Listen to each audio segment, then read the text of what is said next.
Let's do this. Chapter 1, Industrial and Organizational Psychology, the Profession and its History. In this chapter, we'll learn the basics of what industrial organizational psychology is and where it came from. Let's start by talking about what it is.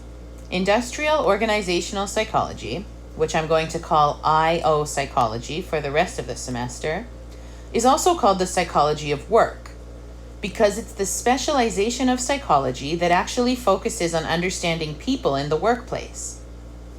To be an IO psychologist, like most psychologists, you need a graduate degree.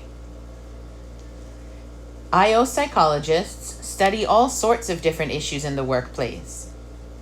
They study how to best find a good fit between a person and a job through hiring procedures. They study how to train and how to evaluate employees, as well as what motivates people at work, what makes them happy, and how can they have a good work-life balance. IO psychology also studies what employers can do to keep their workers healthy, productive, and satisfied. IO psychology is very interesting because it really focuses on both the employer and the employee. Let's break it down a little bit and look at the difference between industrial psychology and organizational psychology. Although you'll never see these two things separate, it's important to understand what they both mean.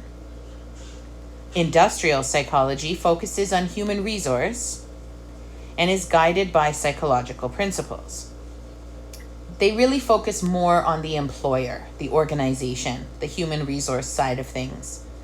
They work on job analysis, personnel selection, performance appraisal, seeing how good the person is doing at their job, and training procedures. Moving on to the blue side, organizational psychology focuses more on the worker, on the human side of the worker. Organizational psychology studies work motivation, leadership in teams, job satisfaction, and work-life balance. They always go together, but it's important to understand the distinction. Industrial psychology is focused on the industry, on the employer, the organization. And organizational psychology is focused on the worker, the employee, their human side, more of a psychology than a human resource. So what do IO psychologists do? It's really important to understand that IO psychology aims to benefit both the organization and the worker. IO psychologists are on both sides. They're on the side of the employer and the employee. They're interested in helping organizations to find the right workers and put them in the right position. This would result in greater productivity and longer employment. In addition, many IO psychologists work to improve employees' work lives, including more positive job attitudes and even their health. Like all parts of psychology, IO psychology really relies on science. IO psychologists use scientific principles to analyze and answer questions related to worker health, well-being, and worker effectiveness. A lot of large organizations employ IO psychologists. FBI and NASA, Google, Amazon, Nestle, and Starbucks, as well as public government employers, the military, and even non-for-profit and small organizations around the world. They all apply IO psychology principles when they design their employee selection, their employee training, and even promotion programs. They also consult IO psychology to make sure their employees are safe and engaged and not stressed at work. We don't need to read this whole slide, but you can if you want to. Feel free to pause and read it. It explains what the SIOP is. The SIOP stands for the Society for Industrial and Organizational Psychology. It's really important, and you can go to siop.org to take a look around their website. We'll be using their website for our term paper, so it's important to get acquainted with it. The SIOP is the society that really supports IO psychologists They publish IO psychology research in their 2 academic journals. They host annual conferences for IO psychologists, and their website has a lot of really good information that IO psychologists use or have created. It's really the primary organization for IO psychologists in North America. As you can see by the pie chart, a lot of its members are students. Let's discuss for a moment the scientist-practitioner model. It really is at the base or the foundation of IO psychology. An IO psychologist, it's imperative, they have to be both a scientist and a practitioner. A scientist who does research and a practitioner who's out there in the workplace, in the field, doing the work. In a medical field, we have scientists who stay in the lab and we have doctors who stay in the office. But in IO psychology, they're often the same people. And when they're not the same people, they work together, hand in hand, back and forth all the time. The scientist-practitioner model makes sure that IO psychologists consider strong theories that have been rigorously tested with strong research, and also consider the applicability of this research to their work organizations. No IO psychologist does their research in a vacuum. They're making sure that their research is applicable in the organizations where the IO psychologists are working. The scientist practitioner model also challenges IO psychologists to be sure that they make practice recommendations based on strong research findings. So the research is based on their work in the field, and their work in the field is based on their research. At the bottom it says, IO psychologists need to understand how to do good research and the challenges of applying research to the workplace. So basically the scientist practitioner model tells us that all IO psychologists are concerned with the science behind it and the applicability of the field.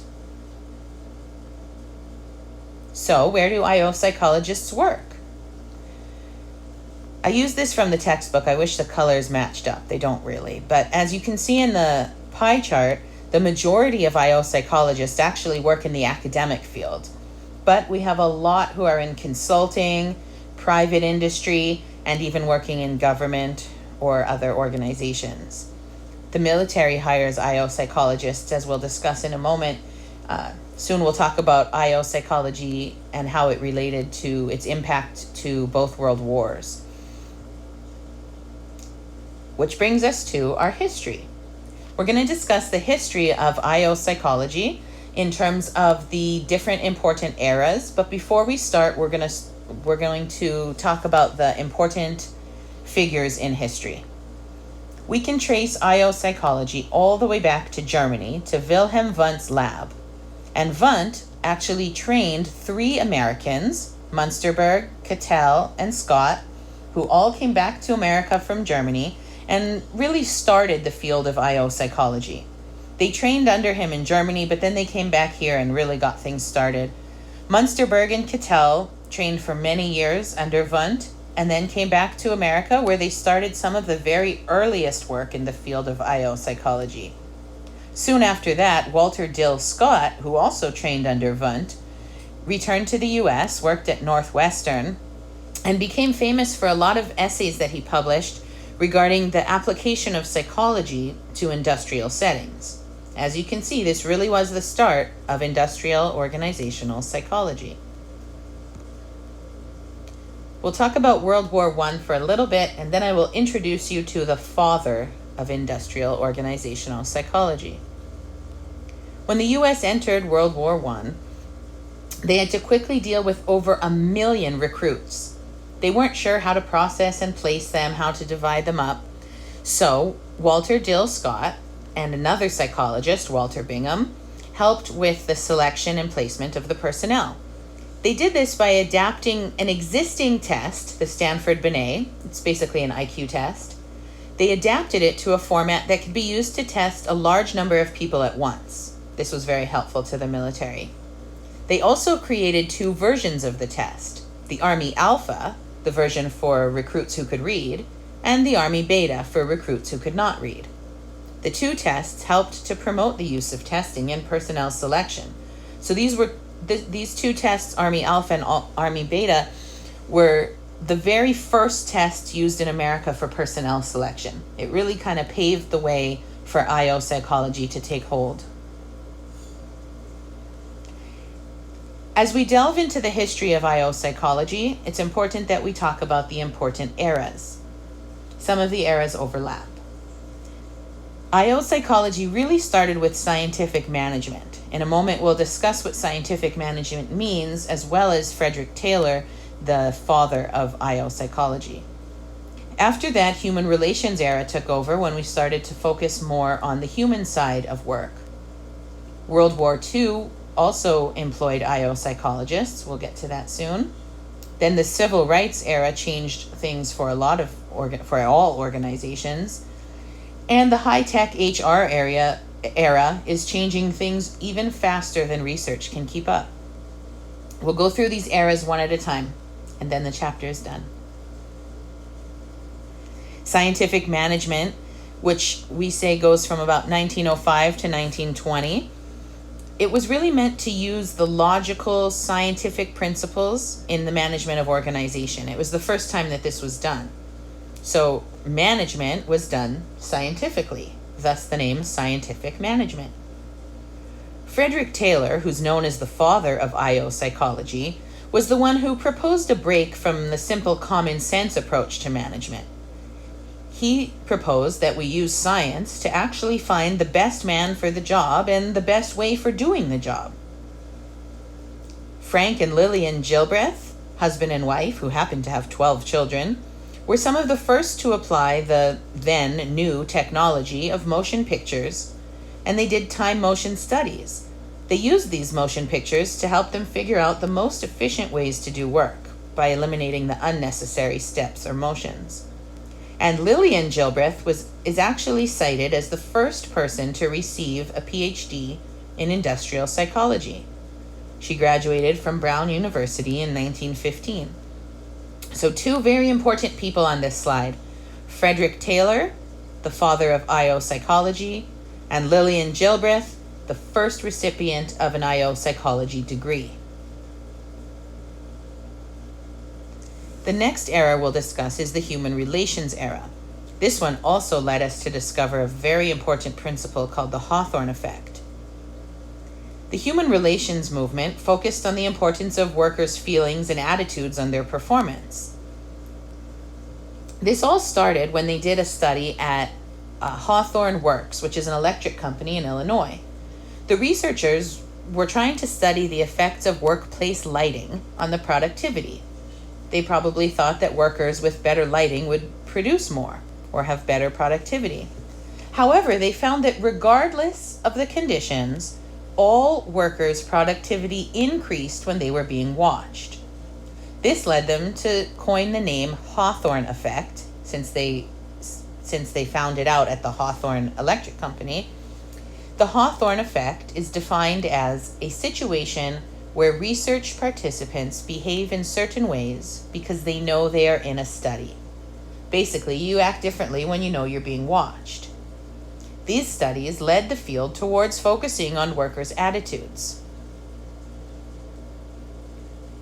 World War II was another chance for IO psychology to have a big input in our society, and they helped the military 3 different ways.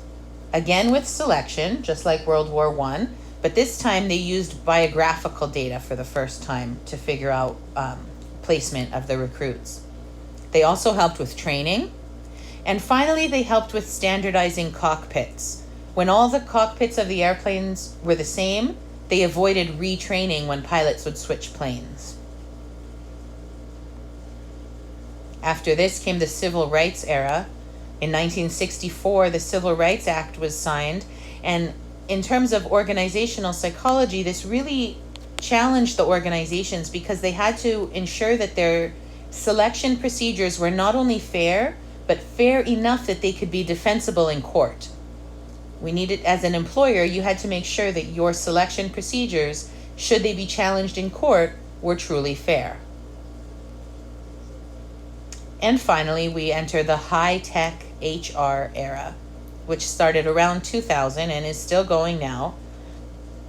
During this era, we found that new technology actually develops more quickly than the research does. So we're not sure which technological developments are helpful and which ones may be providing us with incorrect information. Some of the big changes we noticed around the year 2000 were that while people used to submit resumes or applications on paper, now it was being done electronically. Also, testing used to be done in person and take a long time for results. Now you can do it automatically online. And also, training used to happen in small groups in person. Now you can be trained online with videos. A lot has changed during this era, and a lot will continue to change. What's really challenging is that those changes happen faster than the research can keep up. Now that we've discussed the important eras in history, we'll talk about a few current challenges that IO psychology has, and then we'll do a quick review before we're done. Big data means lots of data coming from an organization or a group without looking at the individual data per person. So when you look at big data, we're not looking at each person's information, we're looking at the sum of all the information. What does it tell us all together? It's really useful and allows for a big range of performance measures. Lots of employee information can be gathered as a whole, and it can even predict what type of employees might be the best to hire in the future. The only real downside of big data is the privacy aspect. Although we don't look at each person's data individually, each person's individual data is in there. So there can definitely be ethical and legal considerations when we're talking about your employer essentially selling your data. One more important thing to talk about is globalization and its effect on IO psychology. Globalization basically means multinational organizations, different organizations in different countries working together.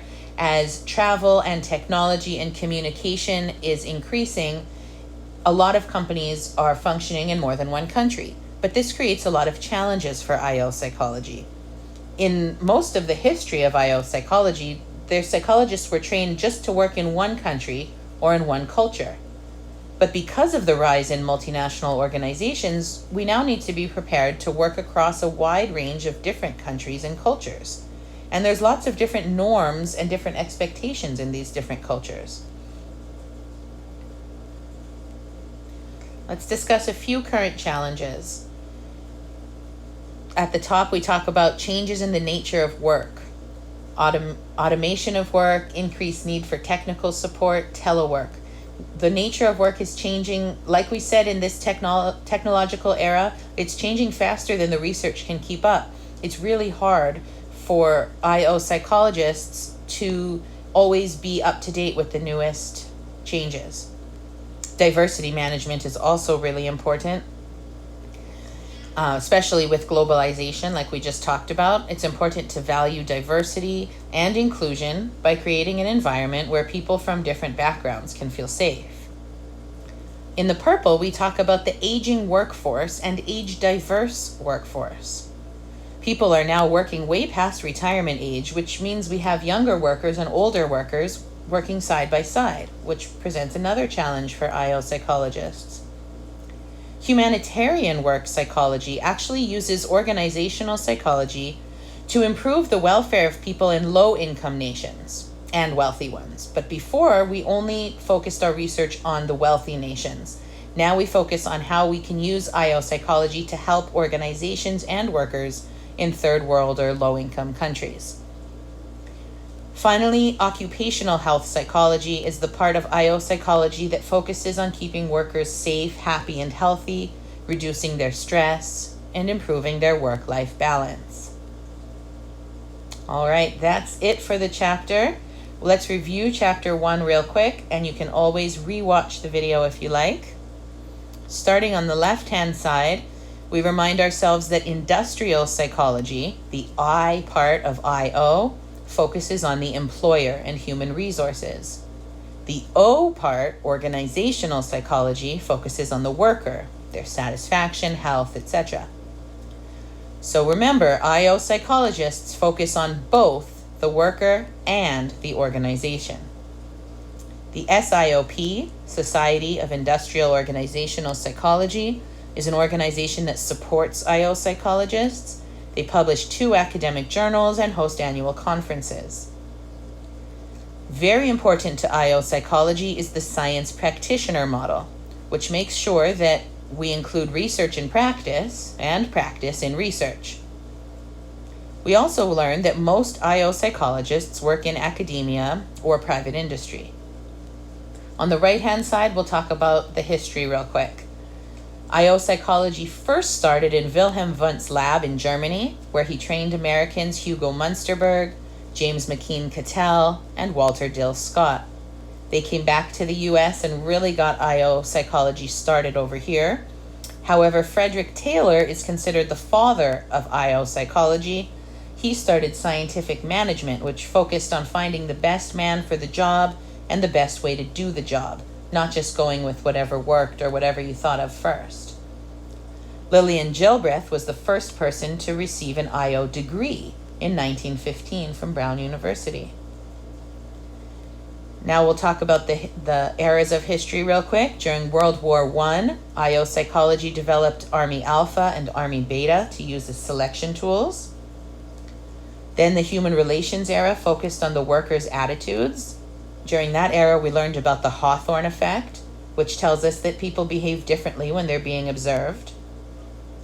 During World War II, the IO psychologists helped with 3 things. They helped the military with training, selection, and standardizing the cockpits of airplanes. The Civil Rights Act, which was signed in 1964, required employers to provide fair selection procedures, fair enough that they could stand up in court. And finally, in our current high-tech era, the technology is changing faster than IO psychology can keep up. That's it for Chapter 1. Feel free to rewatch the video.